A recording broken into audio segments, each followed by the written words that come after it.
Welcome, Aimee, Hi. founder of Knights of Publishing.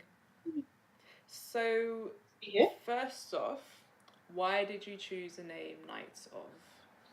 So Knights of, it's a commonly asked question. Yes. It comes from the Arthurian legend of the Round Table.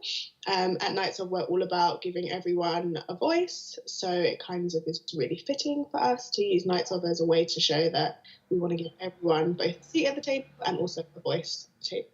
Brilliant.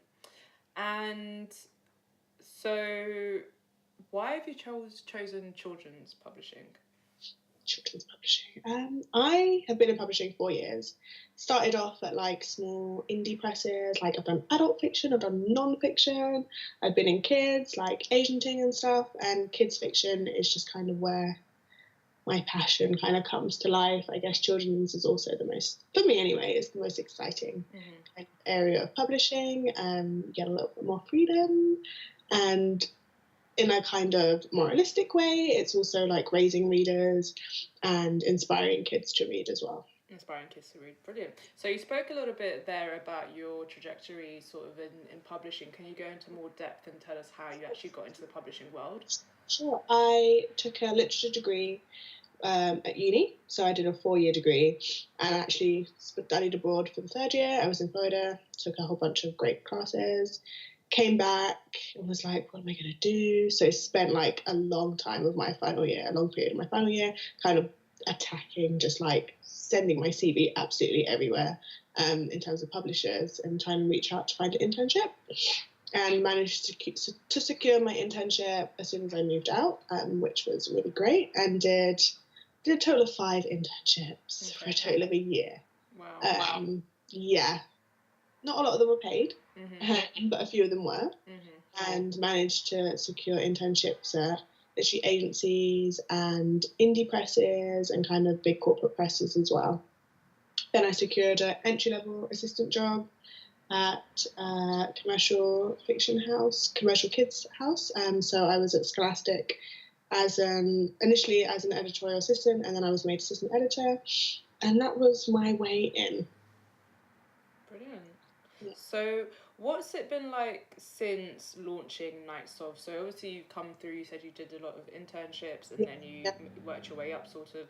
What's it been like being on the other side of that and actually being thrown into the deep end of publishing, particularly as a black woman, particularly as a young black woman? I mean, it's no secret that publishing has like a couple of issues when it comes to diversity, and especially with who is at the top. So a lot of people of color, like there are a lot of BAME internship schemes and things like that, which are great, but they're all kind of entry level. So being one of the very few, I mean, they were great. I don't know if you know BB at Cassava Republic and also Berna. So there are some great like women around in kids publishing, but it's definitely quite a quiet place, I would say. And the sheer fact that I can reel off a few names, goes to show that there are knows them as well. Yeah. And there aren't that many of us around, with great things like BAME in publishing. There are like networks nowadays, which are really good for connecting like people of colour within the industry. But yeah, it's definitely quite a quiet place, especially in kids as well. Yeah. So how have you handled that? How have you handled being able to navigate that world? I think the main thing for the space that I occupy, so when I'm in control of the space, like when it comes to Knights of and the spaces that we create, it's just being as open as possible. Like me and my co-founder have very open conversations. Like it's no kind of like dancing around or using like code words. It's just very like being open and being genuine about the experience. So if it is me speaking on a panel to a very white room and coming away feeling tired and frustrated, it's having the space to voice that, and it's not feeling like, oh, I shouldn't say that. It's just being as open and as authentic in my experience as possible. So Knights of isn't just about inclusivity and diversity with the books that you publish, but I know that you also run it differently compared to traditional publishing. So tell me how that works. Yeah, our hiring is our main kind of focus when it comes to diversity, and it's giving people the opportunity to take up shadowing positions. So for every single role that we have, pretty much every single role, when it comes to publicity, marketing, editorial, we offer shadowing positions to people from diverse backgrounds, and these are paid positions whereby we put people on a book from beginning to end and offer them their time to shadow somebody who has the expertise and kind of learn from them and be involved in the entire process. It's not a permanent position, it's more of a like for the entirety of the book they'll be available. And it's it's in response to the excuse that we often hear of, oh, but there aren't diverse people who have the amount of expertise. Yes. Which is something that I often hear in publishing, is that, well, we would hire someone for the very top, but there aren't any people coming through. We're giving people the opportunity to work on something from beginning to end, working closely with someone, and then, they can then go on to something, hopefully, which puts them a little higher up the entry level, instead of entry level. Definitely. Okay, so let's talk about Nights Of and the actual kind of books that you're looking at. So what's important for you? Is it the author or is it the book that they produce? Because I know there are a lot of schemes that are about introducing diversity and giving people access. But those schemes sometimes some of them are centered around the actual books rather than the author. So as long as the book is diverse, the author doesn't necessarily have to come from a diverse backgroround. So what's it like in Nights Of? What are you? We're completely that way, as well as, so going back to like we are Nights Of and a round table, we want to give absolutely everybody a voice around the table. So that means giving white authors as well as people who are from the north of England and their stories, giving people who are able-bodied and not able-bodied. You don't often see protagonists who are deaf or blind in kids' books unless it's told in a very kind of magical type of way, and often it's like they have a superpower. So it's trying to get as many stories from as many people as possible, so that our list, when you step back and look at it, will be representative of the world that we live in. So it's definitely giving everybody a seat at the table, to quote Solange. I love anybody who quotes Solange. Right. So talk to us about the newly acquired book, Bikes and Nights. Nights and Bikes. Nights and Bikes is about two girls, best friends, but become best friends, who are riding around on their bikes on a Cornish seaside town, fighting monsters that may or may not be real. Okay. And in essence, it's a great story about friendship and adventure, and just like two girls over summer, like fighting things that they can see, but the adults are like, what's going on? You're just making a mess, you're wreaking havoc. But to them, these are like old age, ghosts and knights that they're fighting in order to save their town. So it's a really great, has a great nostalgic feel to it.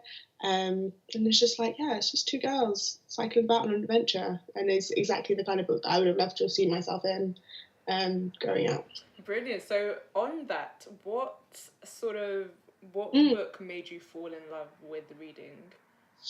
Oh gosh, I was a big Jacqueline Wilson fan. Oh, so was I. I remember I worked for the agency that actually her agent is at, and when she came to the office, I was like, oh my god, fangirl. I was like, yeah, sure, I'll just get your agent for you. I was like, oh my god, to myself, and went to the bathroom afterwards, texted all my friends, I've just met Jacqueline Wilson. And now when I kind of step back and look at, perhaps try and think about why I was a fan of Jacqueline, I realised that the story she was telling and the characters she was writing were just, what we would call now diverse characters, but literally everyday kids coming from, not necessarily two-parent households or going through the care system and stuff like that. They're relatable. Definitely, I mean, even if they weren't about you directly, if you grew up in inner city London, all of those characters are relatable. Yeah. So Jacqueline Wilson was very much someone that I turned to as a kid, and also I began reading Chimamanda really young as well, probably younger than I should have. I remember reading Purple Hibiscus quite young. That's one of my favourites. That's my Bible. I just want to talk a little bit about the sort of what publishing is like at the moment and where you want to see publishing, because for me, you know, somebody who's from the writing side of it. Mm-hmm. I know that writing is incredibly white, incredibly middle class, but I know that publishing is even more so than writing, and there's less access.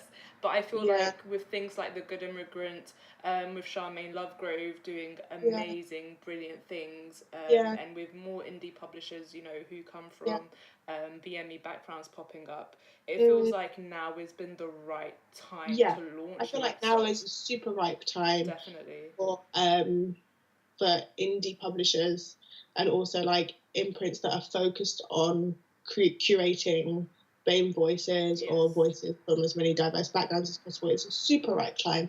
I think I always get a bit hesitant to be celebratory.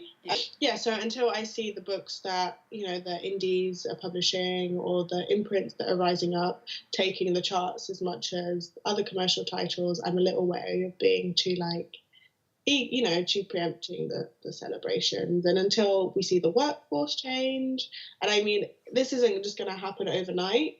It's going to take, you know, years and years and years, and until you see people at the top and in the boardrooms. I'm a little wary of being like, okay, I'm done. What is it going to take to see that change? What does that change look like? So specific to things. Me, it looks like, to me, it's workforce. Yeah. To me, it's definitely workforce led, and it's more commissioning editors, more head of sales, more head of publicity, not just the assistant roles being dominated by BME people. It's going to take people who are the decision makers, the ones who are in the boardrooms, leading the way, you know, being part of the conversations that oftentimes, if you are an assistant, you're not included in. Like, you don't have that commissioning power. If you're an editorial assistant or your publicity assistant, you may not have the ability to be like, well, how about we do this instead when it comes to outreach and publicising? How about we talk to these communities?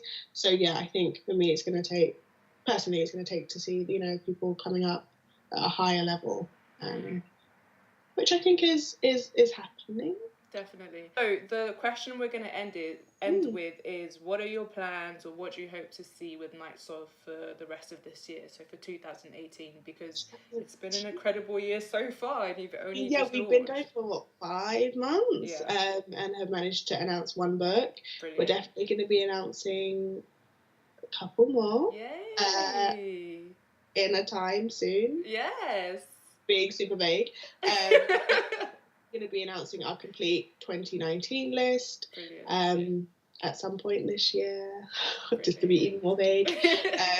But I hope that we become part of a narrative that isn't solely about inclusion or diversity, but is also about commerciality as well, in terms of how well that we have managed to publish our authors, and that we've been able to bring up people through the industry as well, in terms of hiring as well.